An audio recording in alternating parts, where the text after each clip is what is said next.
महानगरपालिकेचे पूर्ण उत्पन्नाचं साधन पूर्वी जकात धरलं जायचं.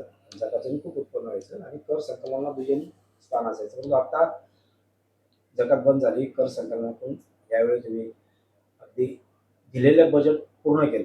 काय सांगाल त्यांची?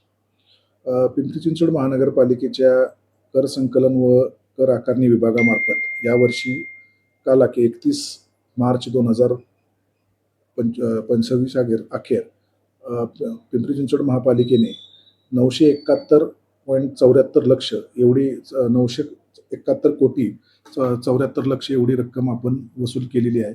सर्व शहरातील करदात्यांनी आभा योजना असेल, या आभा योजनेला चांगला प्रतिसाद दिला आणि त्याच्या पोटी पिंपरी चिंचवड महानगरपालिकेला कर रूपी स्वरूपात 971.74 एवढं उत्पन्न प्राप्त झालेलं आहे.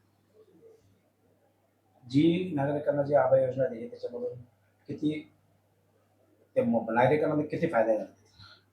प्रामुख्याने ही जी आभा योजना होती 1 मार्च ते 31 मार्च या कालावधीकरता लागू करण्यात आली होती. यामध्ये जवळजवळ 83,587 इतक्या नागरिकांनी त्याचा लाभ घेतला आणि त्याच्या पोटी आपल्याकडे पिंपरी चिंचवड महानगरपालिकेला 197 करोड 27 लक्ष एवढी रक्कम आपल्याकडे जमा झालेली आहे. त्याचबरोबर त्याच्यामध्ये पिंपरी चिंचवड महानगरपालिकेला 45 कोटी रुपयाची आपण त्याच्यामध्ये सूट देऊ शकतो. ज्यांनी आता कर भरला त्यांच्याविषयी तुमचे काय धोरण असेल?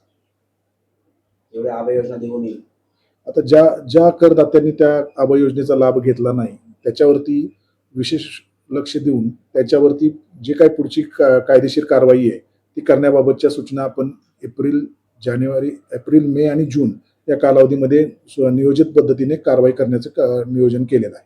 आभा योजनेला नागरिकांनी खूप प्रचंड प्रतिसाद दिला.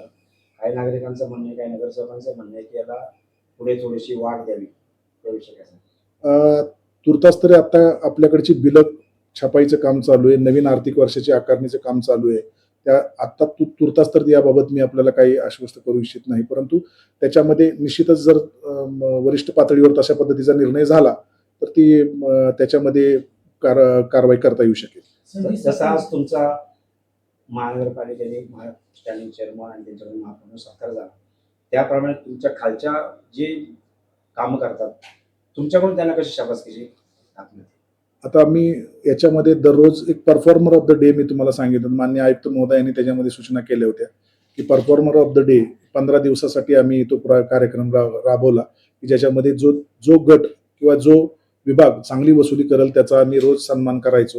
ज्याची वसुली जास्त आहे त्याच्यामध्ये 2 गट तयार केले होते. 72 कोटीच्या वरची डिमांड आणि 72 कोटीच्या आतली डिमांड, अशा प्रकारे आम्ही रोज 2 गटांचा त्याच्यामध्ये सन्मान करायचो.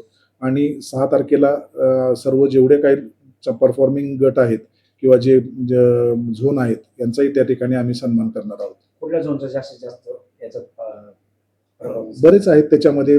वाकड आहे, थेरगाव आहे, चिखली आहे, अशा ह्या मोठ्या स्वरूपात आहेत. सांगवी आहे, त्यांनी छोट्या स्वरूपात सांगवी, जिथं छोटी डिमांड आहे तिथं सांगवीने चांगलं काम केलेलं आहे. अशा प्रकारे भरपूर गट आहेत. आता 26-27ची बिलं आज आपली फायनल होत आहेत. त्याच्यामध्ये यावर्षी आपल्याला मागच्या वर्षी जास्तीत जास्त लोकांनी ऑनलाईन स्वरूपात कर भरलेला आहे. तर याही वर्षी नागरिक त्याला प्रतिसाद देतील. आपली बिलं उद्यापासून लगेचच ऑनलाईन होतील आणि त्याच्या अनुषंगाने नागरिकांनी जास्तीत जास्त त्याच्यामध्ये ज्या सवलती आहेत त्या सवलतीचा लाभ घ्यावा अशी मी विनंती.